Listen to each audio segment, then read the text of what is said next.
there's part of me that wonders what's the practicality of, at least part of me wonders this, what's the practicality of doing this for this reason? And this is where my background in doing computer programming comes into play. It's like, so I will write computer programs.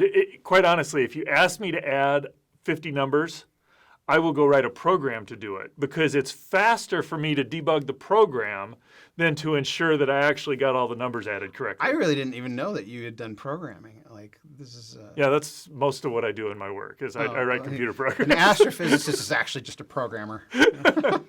So learn something new every day. So I will write a program, and I've got proficiency in a number of different things that make that fairly easy. So it's faster. You're the perfect person to ask these questions. Okay, so it's faster for me to make sure the program's working properly than it is to actually add them all up correctly. Now, as I'm developing my program, before I actually do it what I want, it's like I am continually going, okay, I put this in. Did it give me the right answer? I put this in. So I'm doing that to ensure where I know the correct answer is it doing it right. So we put our computer or our supercomputer together. Maybe you take a couple of test things and you say, all right, well, we think it's doing it right. It seems to be getting the right answer. Now you put it out and you say, all right, calculate the probability of Jesus rising from the dead. And it comes back and it says it's 98.3% true, or probability of true.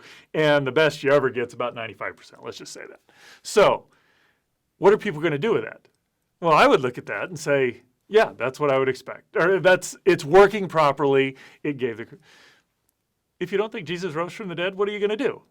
Where did it make the mistake? Now I got to go back.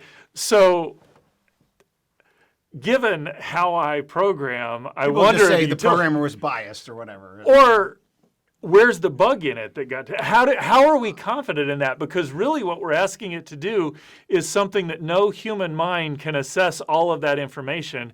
And the process by which it's using, we really don't understand. And it throws out a number, or it throws out something. And unless you can query it, which now we're getting back to kind of the consciousness part of it, it's like, why did you get this?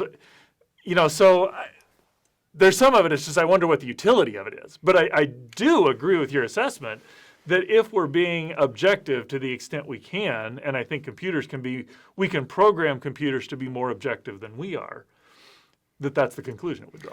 Well, that just the discussion... maybe there is no utility in it. Mm-hmm. I haven't thought through that part, but in thinking about it now, maybe at the point that is possible, mm-hmm. that it would be just a redundancy because the majority of humanity would already have come to that conclusion themselves.